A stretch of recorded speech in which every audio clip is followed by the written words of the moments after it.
Konnichiwa, y'all, and welcome to the 10 at 10 for December 3rd of 2024. I'm Matt, that's my brother Tim, and we're MrMaple.com. Guys, every Tuesday and Thursday, we be bringing it with new trees.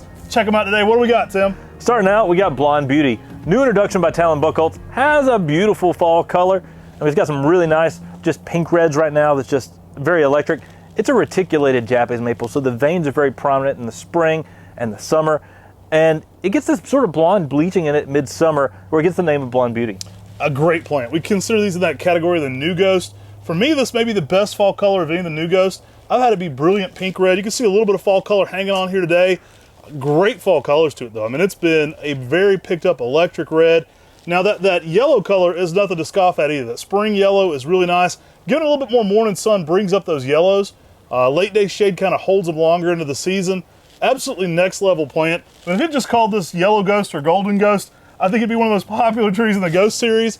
Blonde Beauty, though, really aptly describes the color patterns of this tree. It has a really nice upright form, fits in a lot of people's landscapes.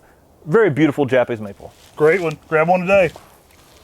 All right, here's another classic Japanese maple from the great Talon Buchholz. We're bringing back Japanese Princess. Make sure you check out Fast today because it will sell out really quickly. Yeah, these are popular. It was number one on our podcast of most interesting Talon Buchholz introductions to me and Tim. Love this one. As they get older, they actually develop some cork bark characteristics to them. Neon pink in the early spring. One of the slower Makawa types. So this one's a little bit more like tattoo for growth rate. Typically around 3 foot in a 10-year period. And it's not just a pink Makawa type. I mean, it has twisting leaves. They really give a unique texture out there. The leaves have a nice twirl to them as well. Y'all, this is an amazing selection. Really slow growing. Give it some sunlight to really pick up those pink colors. Great for containers, Japanese Princess. Another one great for containers. What do we got next, Tim? We got Jerre Schwartz, a selection by Billy Schwartz, named after his mother, Jerry. This has a nice narrow habit, some really pink bronze colors in the early spring that are quite unique, a nice bronzing midsummer, and some bright orange fall colors. I like this tree small, but almost kind of columnar in its habit. It's a witch's broom. It's unique. You can almost get that heavy Matsumuri style leaf. Crazy color patterns on this one. You can have neon pinks, yellows underneath that. I mean, it's just an ever-changing color. Even midsummer, you kind of get a weird brick color, which is really nice. Fall colors are great. I've had neon oranges and yellows. Really just a showstopper. Great for the container garden because of that smaller overall stature. Typically around 5 foot. I do like that it tends to stay a little bit more narrow than a lot of the other kind of small, round brooms. This one tends to be short and a little bit more columnar. Yeah, and because that it's one that you can easily distinguish from many of the other red witches brooms. It's not the red, it's not the green. Really gives those pinks and bronzes really nicely out there in the garden. Next level, I mean, I know Richard Bomar was a super fan of Jerre Schwartz, and we know him as King Makawa. He's done a top 5 here at Mr. Maple, and this is one of his top trees. Y'all, next up, we've got some staked, low-grafted Golden Falls. Yeah, awesome plant. Another one by Talon Buchholz. These are staked up to about that kind of 20-inch mark to give them a little bit more height to them right away. I tend to continue to stake these up to about 5 to 6 feet, then let them weep down from there. One of the best forms of yellow Ryusin. It reminds me a lot of Katsura for that spring color. You've heard us say that a lot. But this one does hold its color a little longer than Katsura. Love that bold red, almost neon pink red fall color you get too. I've had oranges, I've had yellows, I've had exquisite shades of red. I think you're going to love Golden Falls. Yeah, and it has that heavily cascading habit. Makes it easy to shape, train, do anything you want to with it because you know it's going to have that dynamic, heavily cascading form to it. The colors are exquisite. They pair so well in the garden with so many other Japanese maples. The yellow bring out every single shade of green in the garden and really contrasts well with the reds. And if you have some conifers, those deep greens and blues. Guys, next up we've got Fothergilla Blue Shadow. This is a fun Fothergilla, guys. Native plant with some really interesting habits to it. That powdery blue really adds a ton to the landscape. These are going to work zones 4 through 7, typically around 4 to 5 feet tall. Very much a dense bush form that's very multi-stemmed. One of the best ways outside of conifers to add blue, and I would say one of the only ways to add that light blue shade, especially into a maple garden. This looks amazing in a maple garden because of that unique shade. Yeah, the white fuzzy blooms on it are pretty exquisite too. And the fall color on Fothergillas, they're pretty exciting, especially as one gets established in the landscape. You get really nice shades of oranges and reds across the leaves. Makes a great shrub out there in the landscape and garden. Really, it adds blue interest, adds blue color.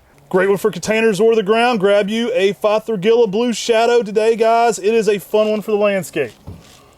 All right, y'all, let's bring back some XL Big Tall Autumn Moon. Acer Shirosana Autumn Moon selection introduced by J.D. Vertrees himself. The full moon Japanese maple people often think about has that traditional full moon style leaf. Really has a lot of color of just lime green with really nice malting shades of like purple on top of that. Beautiful tree. Many people would say this one is exquisite. I think you'll love it. That new growth is crazy. Very colorful. We have a whole breakdown of this one at the Buckholz Nursery. One of the biggest ones you'll ever see. Amazing oranges on this one in the fall. Absolutely love this plant though. Tim often recommends putting it in a container so you can kind of move it around, which is a fun way to grow some, especially in the south. Give it some late day protection for sure either way. It doesn't want to be in a lot of hot afternoon sun. Your stereotypical beautiful Shirosana leaf, so you get that big round full moon style foliage to it. Absolutely a showstopper for the color changes. And if you give it some sunlight in the early spring, you can get some really interesting shades of orange. And it really gets some of the best fall colors of any of the Acer Shirosana.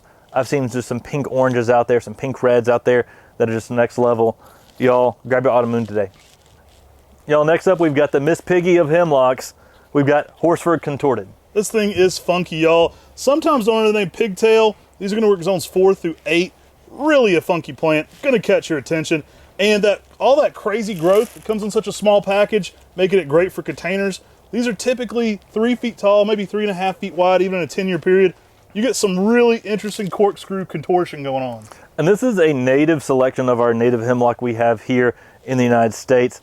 It really, this contorted habit just makes a fun tree, just adds some structure, some really unique texture out there in the garden, just how the branches twist and curve. I think this would be an awesome tree to see someone do in a container or as a bonsai. Yeah, Greg Williams, who's also famous for Greg's Variegated, and William Horsford come up with this tree. Absolutely cool plant. I love the contortion though. I mean, it's one that catches the eye. I'd love to see this in a big container, just kind of let it do its funky thing. Absolutely a really unique conifer and a great way to get some different textures, but also some unique shapes into the garden. Get you one today. All right, guys, let's bring back one of my favorite colorful brooms. Let's bring back Acer palmatum Elizabeth. Unrelated to this, but we're filming this a day early. Happy birthday, Elizabeth Mundy. Oh, one of yeah. my favorite maple people. That is for sure. Elizabeth is in a selection, it was actually found by Skeeter Rod, named after his wife Elizabeth, and it has a dense, compact form. It gives you some nice red colors, but it gives you some greens in there with it, and it gives you just this unique sort of sheen to it. It gives you a different color that many of the Red Witch's brooms don't. Oh, I love it in early spring. It's not uncommon to be kind of lavender with yellow as well. Super colorful, great pairing with things like Shayna or Matthew or many of the other more common brooms. Elizabeth really gets out there. I love the way it looks. Typically more of a 4x4 ball, but it fills out nicely when it's young. It's kind of a vigorous younger plant, and then it slows down a lot and tightens up. Super colorful. In comparison with something like Seho, amazing color contrast. Another one that is great for container gardening, and this is going to work zones 5 through 9. Yeah, make sure you grab one of these today. Awesome compact witch's broom, very unique and special. Elizabeth. All right, my maple brother from the same mother. What else we got here? Guys, we've got Acer palmatum Winter Red, selection by Foxborough Nurseries in Maryland. This is a coral bark Japanese maple with some really bright red stemming. Love this, great size, 2 gallons, Buckholz grown. Smaller in its stature, love this one. One of the brightest red stems too. This one actually gets a lot of pink in the red. These are going to work zones 6 through 9. We do take our coral barks up a zone they don't typically go down to zone 5 like many of the other maples. Some of the best pink color you'll see in the winter months on winter red. Absolutely impeccable bark to it. And you're going to notice this one in the landscape. It screams for your attention, especially in those winter months. With the coral bark selections, I recommend giving it a backdrop. Give it an evergreen backdrop. Give it a house or something. Don't let just the backdrop just be, the landscape. Give it something to show off that bark color. And if you plant an evergreen and, fairly close by to really show off this bark color, it'll really give good color contrast with the bark. Yo, we got some great sizes in summer gold. Tim, is there any yellow dances for the summer gold? We love it. Tim says pair summer gold with literally every single maple in every single video. We got one of your all-time faves with us here today. Tell them all about it, Tim. Yeah, it gets 6 to 8 foot in height. It holds its color fairly well throughout the season, gets more yellow as the summer goes on, has a good red fall color, but it's one of the most heat tolerant of the yellow Japanese maples. Because it's small stature, it fits in many people's gardens. And it really just gives good color contrast all throughout the garden, contrasting well with every color. Huge sizes in these guys, Buckholz grown, summer golds, beautiful tree, great structure to them. One of the most heat tolerant yellows you can do too. Now, you know, if you're going for full sun, hot blonde is your fastest growing upright yellow. If you're looking for a smaller yellow, really your best choice is summer gold. It's one of the smaller ones like he was saying, and it can handle that late day sun, even somewhere like Atlanta, which is very rare for a yellow Japanese maple. Typically the more pinker yellow, the more late day shade you're gonna require. Summer gold, especially once it gets established, it's really great for that heat tolerance. These are gonna work zones 5 through 9. You're gonna see really good results on this one, even in heavy sun in zone 8. Now, this is a selection by Ghirardelli Nursery in Italy. They're actually the same people who have introduced things like Fire Glow, Orange Dream, and Jordan. And Summer Gold is actually a sister seedling to Easter Sirisolanum Jordan. Yes, I said Easter Palmatum Summer Gold is actually a hybrid Sirisolanum. Craziness. But this is one of those next level trees that everybody needs to have in their garden. Guys, this is only 10 of the 20. If you want those other secret 10 trees, you're gonna have to go to MrMaple.com, sign up for our email. You'll get the full 20 trees dropping today at 10 a.m. There's some exquisite trees in that list. And our Black Friday sales that are going on are ending really soon, so take advantage of those savings before they're gone. Y'all check out everything on that Black Friday sale. Hope everybody had an amazing Thanksgiving. I hope you're all recovered, having a great time. Sorry to be back at work, but I hope we're making your week a little bit better. Dropping some 10 at 10s, dropping some cool plants, dropping some great sales. Make sure to check that out on MrMaple.com/Black Friday. Take care. God bless you. And have a great day.